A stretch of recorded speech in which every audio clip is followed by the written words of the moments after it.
Welcome to News9 Mediaverse, and you are watching To The Point. I'm Kartikeya Sharma, and we are going to talk about a new dimension which has been added to the theatre of Manipur. The Press Trust of India denoted wire service reports that the situation in Manipur remains tense, and now a new cause of worry has been added, and it has emerged.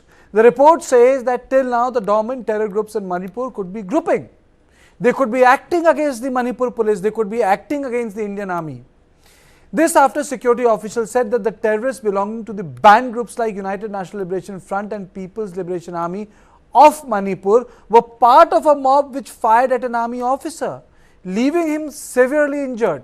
Security agencies speculate that the terrorists could be mingling with the crowds during the protests and use this as a tactic to stoke tensions. I think it's not a joke. Because if you look at the visuals which came to us on Friday, Saturday, and then on Sunday morning were very, very clear that somehow the tensions were high. People wanted to go back to their villages. You know, you had those protest marches on Sunday when students and other civilians, they went to the houses of lawmakers and said, "Bhai, restore the normalcy in Manipur." Some of them said, please do not compromise on the territorial integrity of Manipur. But then, this is not a joke.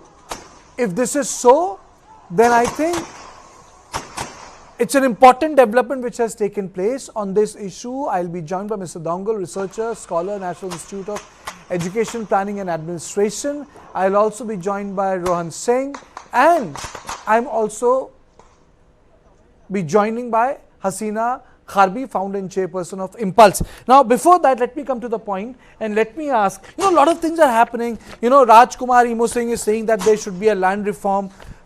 People are genuinely worried. They're going to the lawmakers' places. And now we have this news from PTI which says that you have terror group, wire agency reports that there's a terror group operating. Well, Kartikeya, what PTI has, Press Trust of India has reported is something which many were fearing for a while now. And then there is no way on earth you can allow a situation, this kind of law and order situation to fester on for such a long time without it having serious consequences. I guess this is one of a very dangerous consequence which has emerged because, mingling of dormant militant groups into people protesting can have very damaging consequences, where one death can trigger off a massive avalanche of protest and counter, indulging in arson by other groups. I think time has really, it's getting really imperative on the part of the state and the government to crack down as much as possible to ensure that law and order doesn't get out of hand. These, dormant militant groups are nipped in bud, arrested, to ensure that the situation doesn't work. Okay, so the report is that the warning has come after Lieutenant Colonel of the Army was injured last week during a standoff with a group of people, including women vigilantes who attempted to attack the community from the hills, tribals near Molnoi village near Palel in Tengupal district, but was stopped by Army and Assam Rifles. During this standoff, a bullet hit Lieutenant Colonel Raman Tyagi in his hand. An incident that led to a crackdown on the protesters who were determined to march towards the tribal village. Lieutenant Colonel Tyagi had to be airlifted from Manipur to Guwahati, where he underwent surgery. The official said he was earlier evacuated to a military hospital in Lai Makhong by helicopter, after which he was shifted to Assam for specialized treatment. Now, UNLF PLA, which initially took the shape under the name Polai, the ancient name of Manipur, had aimed to liberate Manipur and establish an independent Meiteil land in Imphal Valley. That's one. Then you had other organizations which are active. Now, terror organization is a terror organization. This Press Trust of India has reported. Mr. Doungel, isn't it very worrisome? Indeed, Kartikeya ji. In the first place, good evening, and thank you for having me again. It is a worrisome indeed. The fact that the involvement of certain terrorist groups, like Brijesh ji said, this is not a new thing. It has been highlighted, otherwise at least touched upon, even since the beginning of the violence and also the discussion that took place that followed. So, if you look at the kind of modus operandi carried out by the, so to say, valley-based militants, or otherwise the forces that comes from the valley towards the hills, has now changed. In the initial period, you see a lot of crowds, going together in groups, in thousands, and attacking the villages. But today you will see hardly 20, 30 people, or otherwise even less, with people with sophisticated guns, and then going to attack those villages.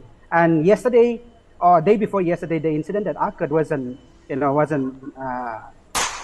ample, evidence to tell us that, the fact that PTI has reported on this is the involvement of the terrorist groups, banned terrorist groups in Manipur.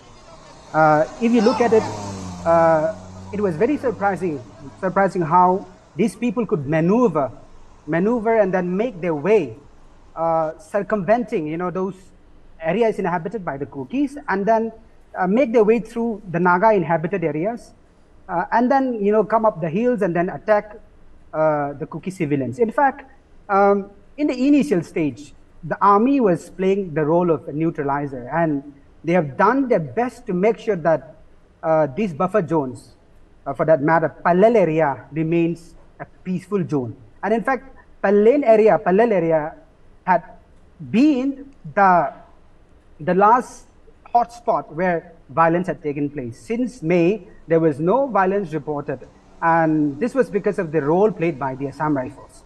Because the Assam Rifles... Mr. Doungel, I want to ask you one thing. Why has the theatre of activity shifted to villages? What is this? Earlier people would say, there's a problem at the buffer zone. So everyone understands, boss, it is there because, on one side you have the Maitis, on the other side you have the Kukis, and then you have the army, Assam Rifle and Manipur police in between. But what is happening at, these villages near Imphal, why has that theatre of activity shifted there? What is happening? What happened on Friday evening, Saturday and Sunday? What happened actually? Yes, I think that's a really important question to ask. If we look at the sizable population of the Kukis present in Imphal, today you see the last modicum of population has been taken out from Imphal a few weeks ago, last week in fact. And now there is no Kukis present, Kuki-Jo community present in Imphal Valley. Now, if you look at the battle, as you said, the battlefield, or otherwise the hotspot for violence has now shifted to the villages, because those are the places where the Kukis inhabit. And buffer zones, when it comes to buffer zones, why you don't find much in the buffer zones? Because of the presence of the paramilitary forces, the Assam Rifles. Now, whereas you'll see, like I said, manning the buffer zones, or otherwise the peripheries that connects the valleys and the hills, the entire range of peripheral range is not possible, because there are paddy fields, there are hillocks. So there is always a way to maneuver and circumvent the Assam Rifles and then make your way through the villages in the hills. And that's exactly what had happened on Sunday, or otherwise 2 days ago. But it is said a lot of people, Doungelji, a lot of people wanted to go back to their villages. Is it correct? They wanted to go back to their houses? Kartikeya, who will not want to go back to their village, by the way? I'm just imagining the fact that until today my village is safe. That's a blessing for me. But then if I put myself in the shoe of those people who have lost their houses, property, be it from the Meitei community or be it the Kuki-Jo community, who will not want to go back to their homes and their villages? And today, the fact that they could not go back to their villages because all the houses in the hills, the villages are razed to the ground. Where will they find shelter other than find? There is another development which is taking place. There are three things which I am going to discuss today. The first thing is that the presence of terrorists, which the PTI has reported. There is another thing I am going to show you, which my producers are going to put on here. The way in Imphal, people are thronging to lawmakers' houses. I will play out those visuals for you. And the third is the letter by Rajkumar Singh Emo, who says the 1960 Act should be amended, which means that the land buying capacity should be stable. Welcome, Professor, for making time and coming. Thank you so much. Hasina, you are here. I just want to know what is happening in Imphal Valley. People, these are the visuals. Wonderful. Very good, Priya. Good job done. Play those visuals again. Play those visuals again. Yes. Wonderful. These are the visuals. There are two sets of visuals. this one visual is about, people going to MLA's residence. Then next day they went to Mr. Sapam's residence. But I'm just showing this. What is this happening? For normal people saying, boss, don't break the territorial integrity of Manipur, restore law and order, get things to work. What does it tell us? I think people are getting frustrated. It's the most peaceful way of protesting. These two set of visuals. Three parts of my story today. Terrorist, as reported by PTI, with the agitated mob. Second, peaceful protest by people of Manipur, telling lawmakers, get the job done, run the state. And the third, professor, would be the tweet of Raj Kumar Singh Emo, amending the 1960 Land Act. वो मैं आपसे पूछूंगा, Hasina, doesn't it? This is the letter. This is the third part of my story. Amend the Land Act. I thought, today is the day where three things can be taken up with all of you with different expertise. So to you, and let's go back to, this is the letter which he has written, and he's given a backdrop saying that why the original amendment did a great service. He has written that, tribals have imagined a imaginary threat, but, ability to buy land should be uniform across Manipur. So this is a 2-page letter that he has tweeted. Raj Kumar Emo Singh. Hasina, to you, what does that visual tell us when people are protesting in front of the lawmakers now? They are not going out. They are thronging at their residence and asking them, deliver the governance. Deliver the governance. Hasina. Yes, so when I was in Manipur, almost 20 days ago, and I was visiting both, the Meitei populations and where people are very badly affected, and I was at the Kuki and Chorachangpur and others, what really struck very strongly from the ground was that everybody wanted this entire conflict situation to end. They are tired and exhausted as common civilian to be in the camp and not having any kind of what's the next step on where they're going to go back home, how is the home going to be restored. So if you look at these visuals which is coming up, I think instead of all the law, asking the lawmaker or protesting outside, it just sent one strong, clear message. That message is that we need peace and order. That is the core of what is happening from the very beginning, that people are exhausted as common people. Why don't we look at that point of lens? Why does we have all these letters talking about land and others when the law and order situation is just not being taken care at the chorus of what normal civilian who are losing out their job, people who are actually laborers, people who are running small businesses are unable to get their peace that is required.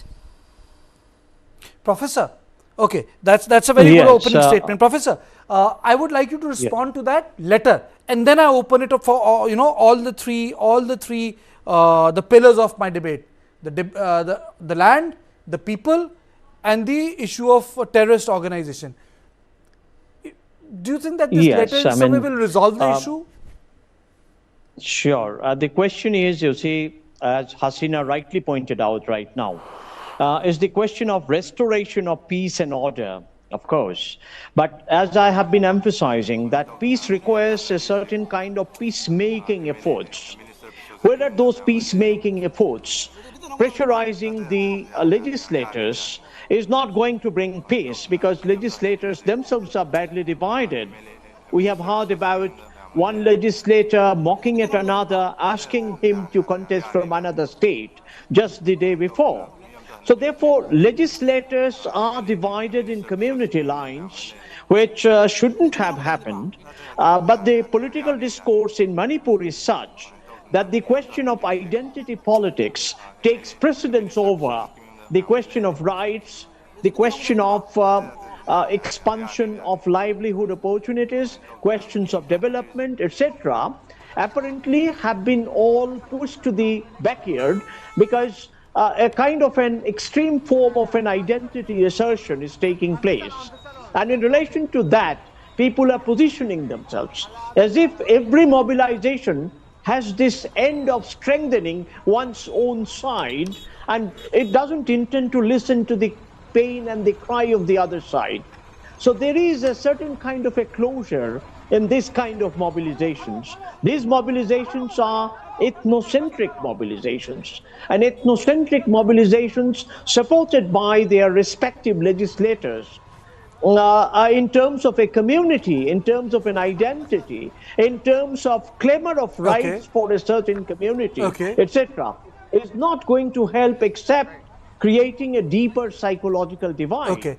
And that is reflected in the gap between what central government is trying to do, gap between security agencies and Okay. popular perception of what is happening on the ground. Professor, for me, And this is kind of polarization. Yeah. it also tells me Yes. the resilience of the Manipur people, the discipline that they have demonstrated. You know, a lot of people say, what is happening? I find this a very disciplined protest.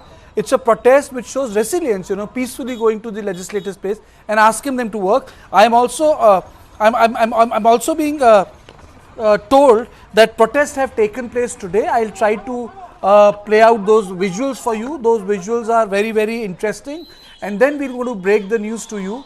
These are today's protests which have taken place. So there are three parts of my stories. The first part is the letter by the MLA of Bharatiya Janata Party, Reform the Land. Second is the story of the Press Trust of India, which feels that after Lieutenant Colonel Raman Tyagi, who got injured, there are reports of terror organizations operating within the agitated group. And the third is the peaceful protest within the Imphal Valley, pushing the lawmakers to get the job done. And when I say get the job done, Brijesh, it means that somehow the patience is running out. Well, yes, Kartikeya, you know, there's a mix to both. A, patience is running out, and people are getting fed up with this non-stop violence, because you know it takes a toll not only on mental but also materialistically as well. You know, your education of your children is hampered. The overall structure of the society has undergone a 180-degree change, as you had thought lived for a very long time, and you know the entire unfolding scenario in which you are subject to brutal violence also takes a toll on your understanding, on your living as a human being. So that is the reason I think, you know, these youths, you know, when they're trying to go to these MLAs and other important persons, ministers' residence, and requesting them to come forward, or rather forcing them to, like, you know, to look into the issue, I would say it's a welcome move, because until unless people start talking about peace, there is no way you know, you can even take baby steps toward peace, which is the most important thing as we speak. Okay, I'm also joined by Major General Sanjay Soit. A very warm welcome to you, sir, for joining me on our show. To the Point. It's the longest running show on Manipur, more than 120 days, and we have covered every aspect, every day, every filament of what's happening in Manipur. I'm going to show you some visuals. There are other visuals which we are doing the round, but we are not going to put them on air because those are body cam visuals which we have seen. Body cam visuals, both security and Assam Rifles, but as security demands, we are not going to put them on air. So I'm going to put those visuals where, you know, Assam Rifle and you know, you'll find Indian Army doing a very stressful job. So my question to you is, how seriously it should be taken that a Lieutenant Colonel of the Indian Army gets hit? In fact, Kartikeya, I must say that it is a very big challenge for armed forces, especially if the terrorists get mixed up with the local crowd, especially ladies, and it's a big challenge, like what we saw in Kashmir also earlier. I've had number of tenures there, that whenever any encounter was there, the local people, the villagers would come. And that is where probably to meet this challenge, the strategy is to have a coordinated operations. If the ladies are supporting the militant organization, they are letting them. Okay, Mr. Soi, am I audible to you? Okay. Mr. Soi, am I audible to? Mr. Doungel, would you like to take that question? How seriously that should be taken? Yeah, it should be taken very, very, very seriously. It has been pointed out in the beginning also, and towards when the violence erupted, how the Mehrap IBs, you know, protected or otherwise gave a safe passage to one of the, you know, a well-known terrorist leader who was caught by the samurai folks. Now, if you look at it, it is very clear and very evident that be it the terrorists or be it the mothers, Mera Paibis of Manipur, they are both hand in gloves. Now, the most recent incident that happened in Palel, let me come back again. If you look at it, it was the army who gave them stern warning not to initiate any violence. Anybody who initiates the violence from both the community will be dealt with adequately. And that's exactly what the Assam Rifles were doing on the day of violence in Palel area. When the Meitei terrorist groups, along with the Rambai Tengols and Meitei Lipun, started attacking from the hillside, from the other side, that's where the Assam Rifles kept their word and stood by their decision to make sure that they are retaliated. And that's how there was a firing between the Assam Rifles and the Kukis and also the Meitei militants. Now, if you look, when the RAF were called to disperse the crowd protesting in the road, they were stopped again by those dumpers by dumping stone pebbles on the road, obstructing the movement of the RAF. So there was the RAF could not come from Infal to Palel area. And that's how, meanwhile, while the Mera Paibis, in the visuals also, the Mera Paibis and the Assam Rifles were having a scuffle and this sort of confrontation taking place.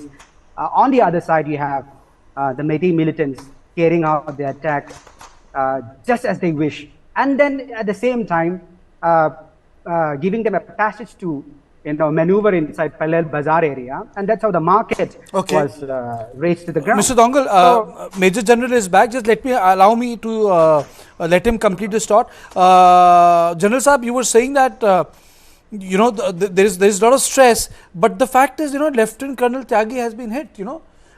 This is something pretty rare right now in the northeastern theatre. In fact, very, very unfortunate thing, and in fact, that is why probably the things have to be dealt with iron hand. There's no doubt, there's no leniency, cannot be there. We cannot accept such things happening. And I mean, the ladies are supporting, the civilians are supporting the militant organizations. They are letting them get away. That's absolutely not acceptable. In fact, as a army officer, I have served number of times in Kashmir Valley also, and I am from Naga regiment. I have been to Manipur, Nagaland, all these places. But this is a rare thing. Though ladies, the Matri Ma organization is there, which is very, very active, and they are very outgoing people, and they are who are at times leading, whether it is a business, whether it is a community, they are whether it is a protest.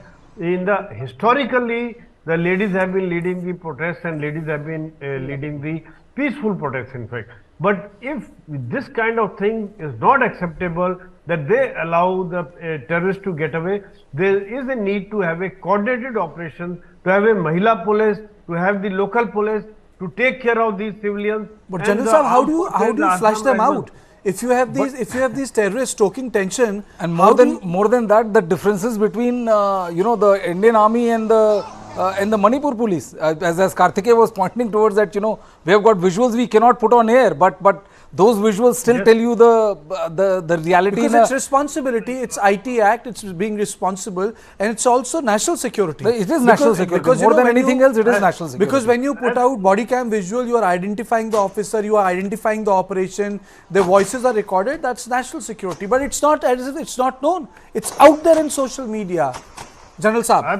Absolutely. In fact, especially with the Manipur being a border state and the kind of things which are happening, and this is not acceptable at all. In fact, the security forces have to be one, and if the biased security police force is biased, then that is not acceptable. In fact, we need to have a more central forces there. Mahila police from CRPF, they need to be there. Because we need to be both the things need to be taken care of. The crowd has to be handled separately. The militants have to be handled separately, because there is the issue of human rights. Tomorrow, your visuals will only show that 5 civilian peaceful protesters died. What they did before that will not be seen in under what circumstances they died. So that is a kind of a big challenge because of human rights, because of social media, because of cameras, because of normal media. You know these visuals, Mr. Doungel, I'm telling you again, these visuals. You know, that is the other side of the story where the army is in. The army has to take care of a very peculiar situation. This is within the Imphal where you have life, normal, people are out, a peaceful protest. But this peaceful protest, is about getting the lawmakers to do the job. That's another aspect. That's another aspect which is at display. Mr. Doungel. Yeah. Kartikeya, what actually is displayed in the video, in the visual, is not actually what is portrayed in reality. Why I'm saying yes, this is a peaceful rally, definitely, but then what are the common people, otherwise the civilians protesting to the lawmakers, is not exactly to bring peace or otherwise bridge the divide that has already separated the two communities, but actually the protest is often tilted towards assuring or otherwise getting their demands done or otherwise achieved.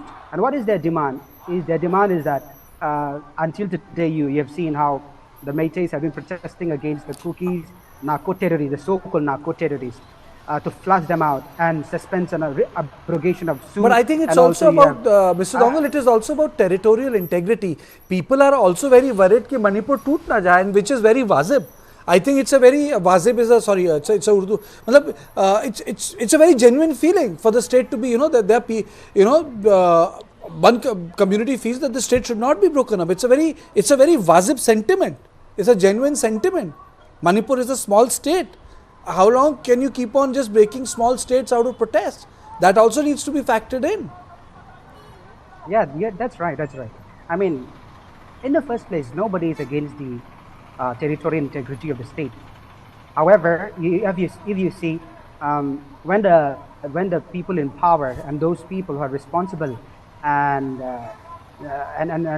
supposed to be taking care of the integration of the state, making connections, emotional, physical, or whatever, geographical connections.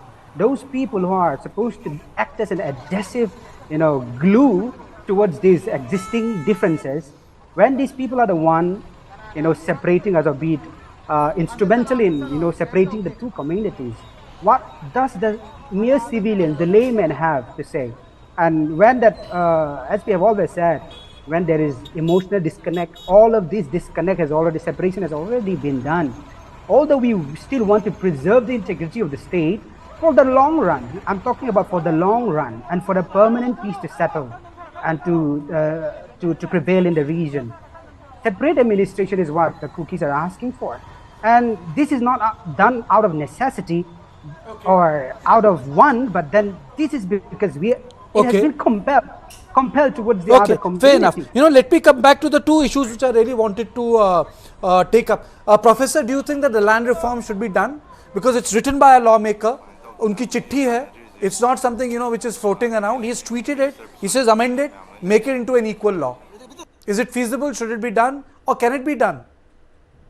No, this lawmaker, Mr. Rajkumar's letter, actually doesn't take into account the hill-valley divide, that the hill lands are protected and conserved, for the he tribal calls it unfair. He said this is unfair. No, the point is that a constitutional provision that has kept the state of Manipur integrated by giving land rights to hill areas to tribal communities, and by protecting land from encroachers from outside, outside the hill areas, is a constitutional arrangement under 5th schedule, under 371C. Now, 371C and 5th schedule is unfair. Is that what the lawmaker is trying to say? A lot of sociologists, Professor, I'm sorry, you can correct me. A lot of professors say that the scheduled tribe is a colonial construct, dynamic in nature, and it's only during the colonial time that the Métis got framed as a non-tribal. Now the question is when I'll come to you, Mr. Doungel. We have got a prof here he takes those questions, and it also helps me clarify my mind. No, the point is that, if you allow me to speak, I could not complete my argument, Kartikeya. The argument is that scheduled tribe, that scheduling has happened in the post-colonial Indian constitution. So it's not in the colonial times that you can regress it to when, there was no distinction between tribe and the non-tribe. So constitutional scheduling, which has happened in the state of Manipur, and even after 1972, after the state came into being properly, in a full sense of the state. So suddenly, how can one say that it has become unfair? Because protecting land right of the tribal is absolutely essential to continue their worldviews, their culture, their ways of life. You cannot suddenly, mess with it and can allow other people to get into, so that the habitat and the community and their connection completely is changed. If that happens, then that will result into land alienation of the tribals. Now, valley area doesn't have enough land is an argument, but that requires a cadastral survey of the land of Manipur. Hill areas do not even have proper land and enough land for shifting cultivation. And there is no cadastral data available about Manipur land. Now, why cadastral data and land survey is not undertaken before one says it is fair or unfair? That is the major question. As far as the political ground reality is concerned, at this moment, raising this means there will be again further rift, further psychological divide, and a sense of insecurity that will be haunting the tribal communities who are settled on hill areas. Okay. So therefore, at this moment, it's not the right time to discuss the matter. It's like from the back door bringing back the issue about scheduling and non-scheduling, with which this entire trouble broke out. That should not be emphasized, and it remains very ethnocentric. It doesn't take care of the other point of view. As a legislator, he should take care of the other point of view and don't dismiss the other point of view as totally irrelevant in the situation. Okay, but Hasina, what is being discussed today is that the people have started to go to the residences of the various lawmakers. Friday, Saturday, Sunday. This is a new development. Today it is peaceful. Tomorrow it can turn into a prolonged protest. And this time the people in the valley are not going out. They are protesting in front of their own lawmakers.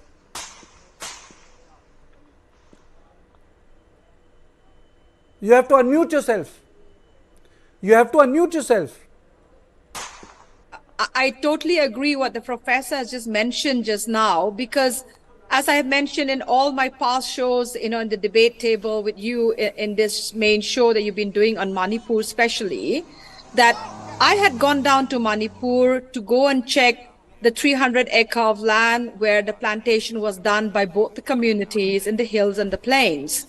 It is very, very interesting to see that the people at this point of time, some of the land that we have supported with agroforestry and multiple food cropping, because of the present situation, has completely been devastated, and the food could not go to many of the people who need it the most. And at least from 100 acres of the land that we have been supporting, almost like 6 to 7 lakh of the food has been given to most of the people who are internally displaced. When I interacted with most of them, has this been the major issue? They said at this moment, what is the major issue and concern is how does peace and harmony come back? It is not about land. It's about the food that they need to have on their table. It's about, the family being fed.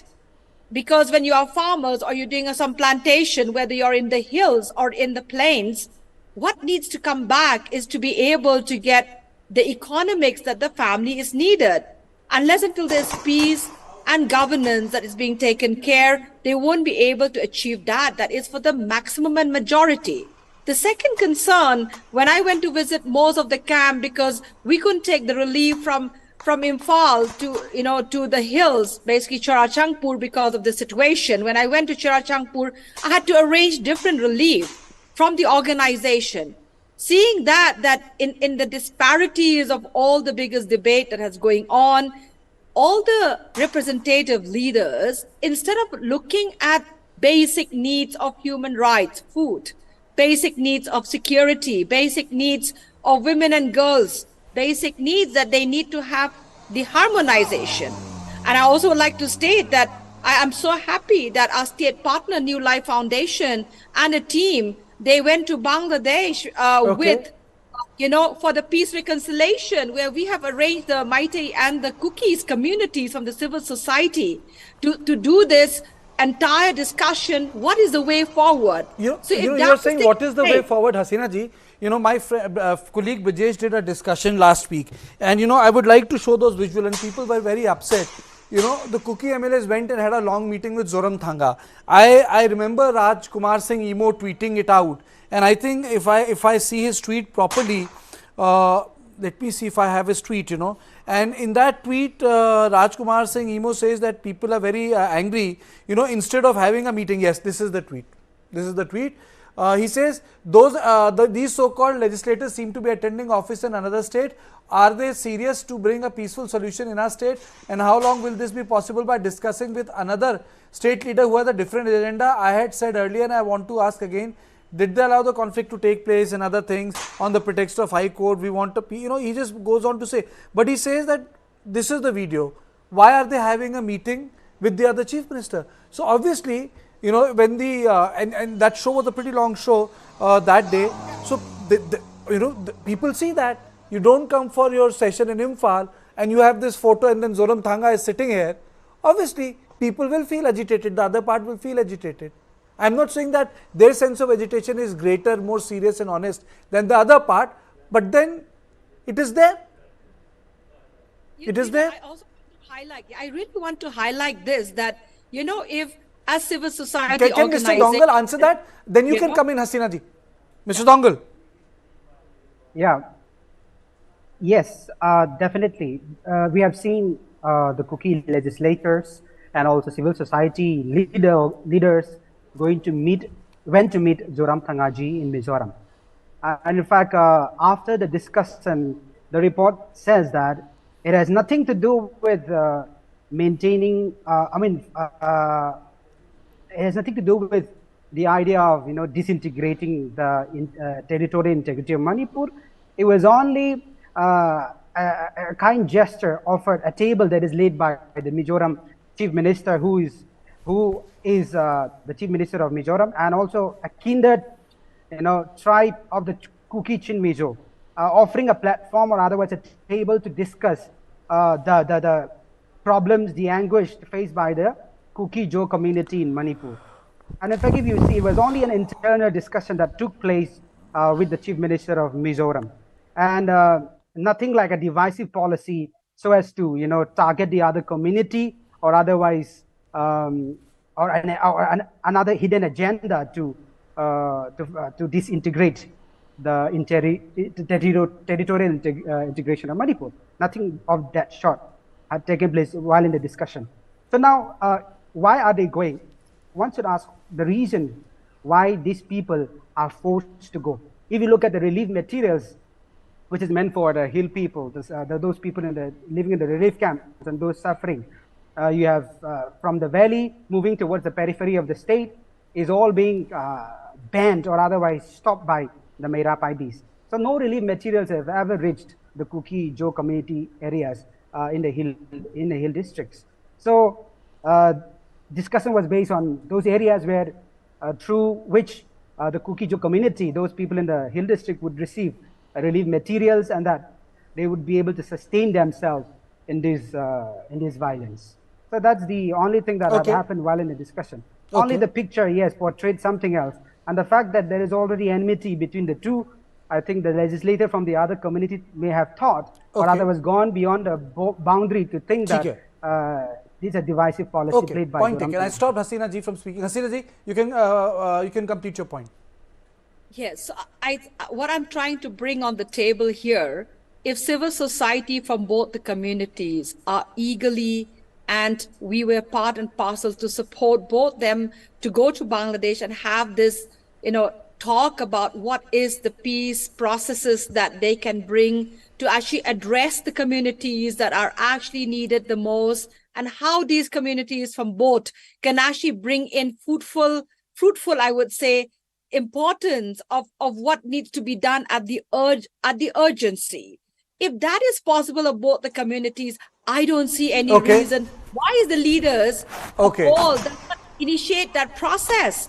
I mean, where are all these chief ministers from the northeast and seeing one state burning are talking more about other issues and land and tweeting about other things when they need to bring law and order. Okay, I think that's a perfect argument, Hasina ji.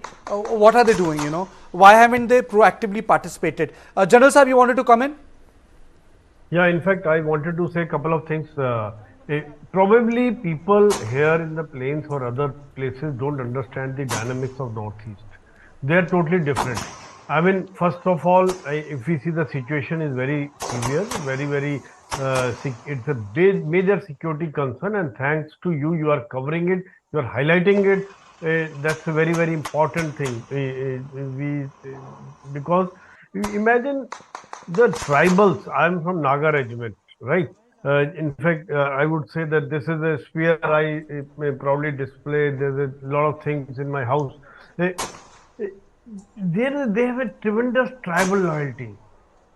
And hills are, as was brought out earlier, are secured.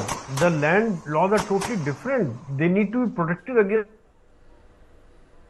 encroachment. Okay. Same thing is with the complete Mizoram, Manipur, Nagaland, Tripura. That dynamics are totally different from the plain areas, and it has to be handled that way.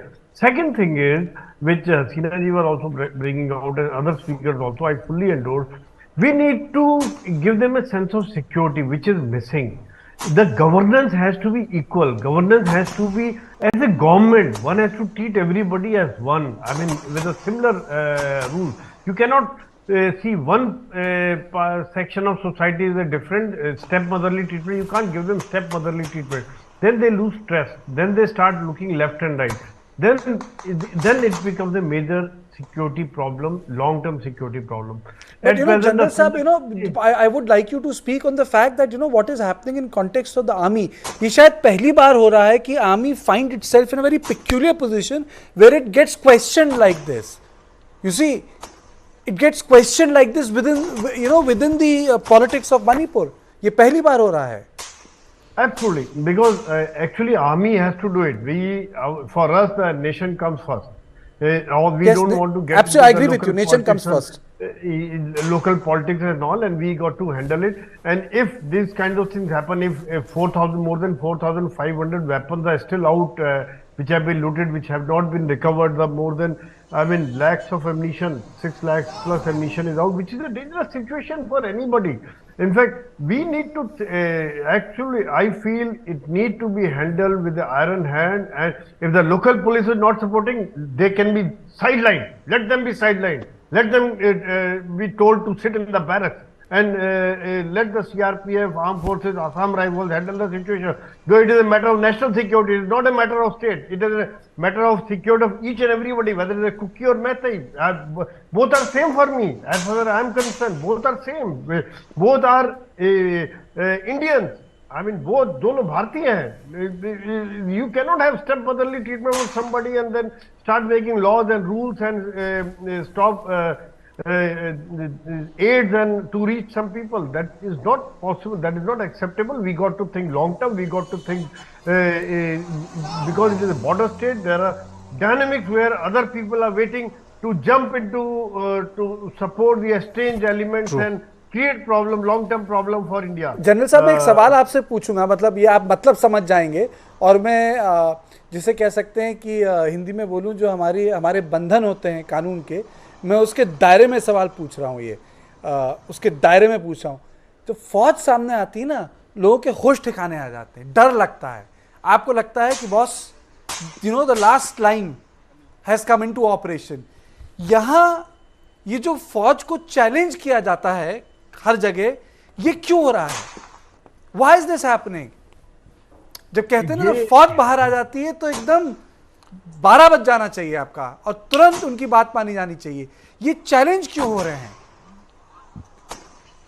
For me as a civilian, this worries me. General साहब, don't worry, I'll wait for you. Professor, can you answer that? Yes, what you have observed is certainly right. as I have been telling, that the positioning of the central government forces is to temporarily separate the two communities and to create a buffer zone so that there is no attack and counter-attack. Now, this position of the central forces is under challenge.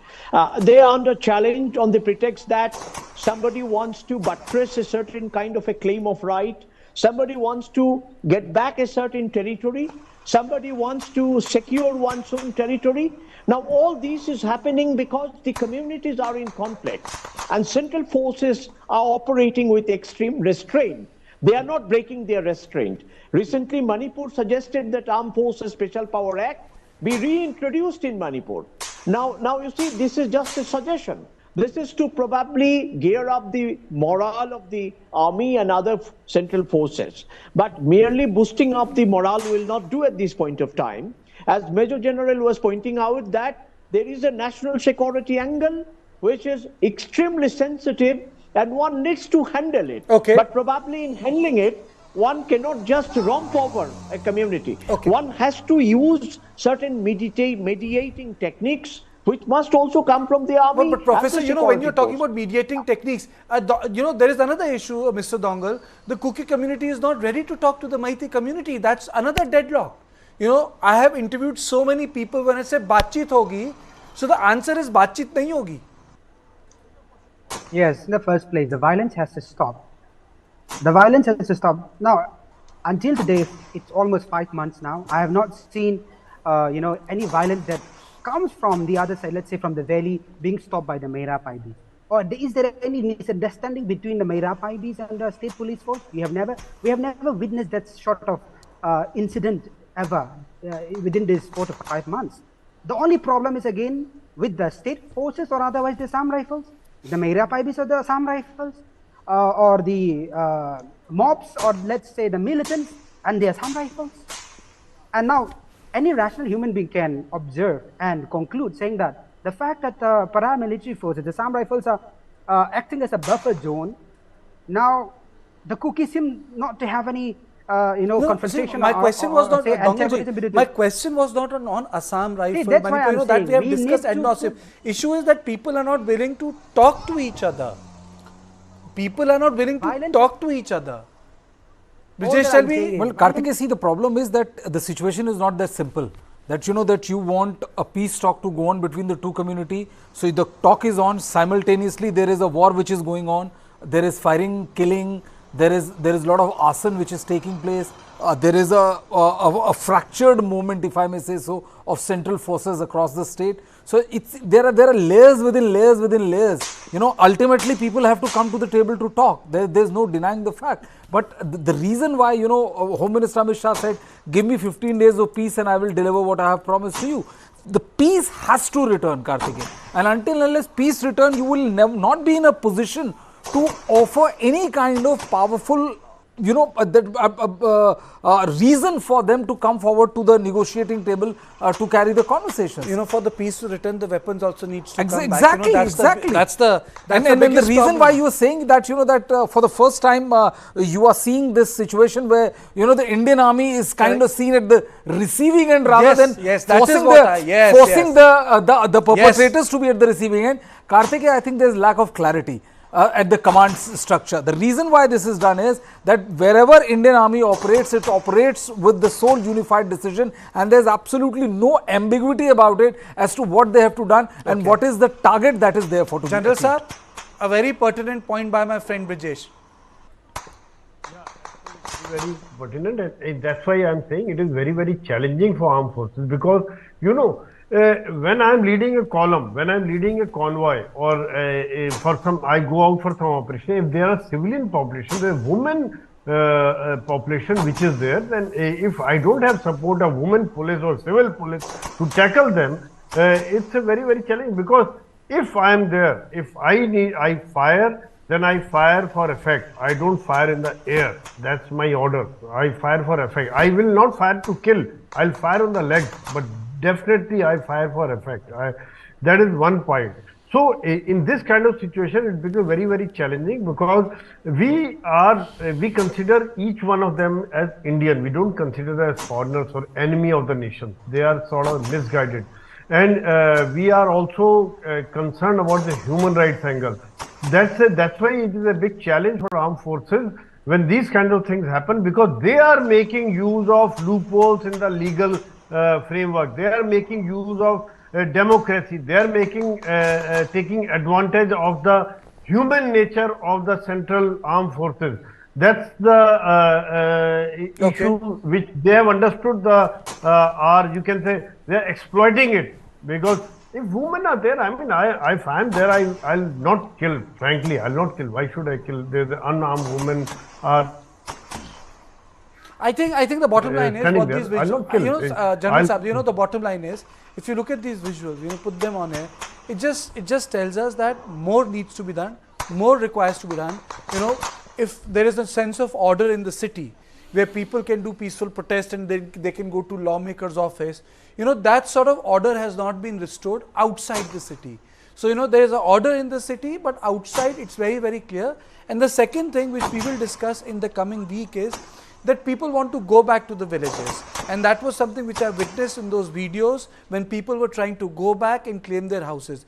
And the third aspect is the sit-ins which are happening in the Imphal Valley, which is an important development and needs to be taken cognizance of very, very seriously of the sit-ins that are happening. But till then, I would say that this development whereby people want to go back to the villages and the army has to stop them, it needs to stop, because there is no point having these contacts in the highways, because it just puts everything in a very poor light.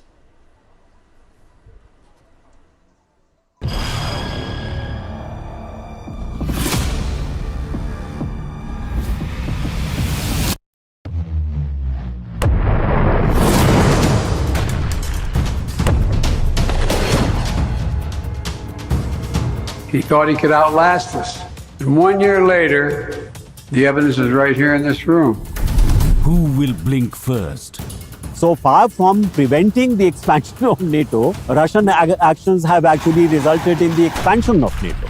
It's a mess for Russia and it's a mess for the Western world, for NATO and the United States.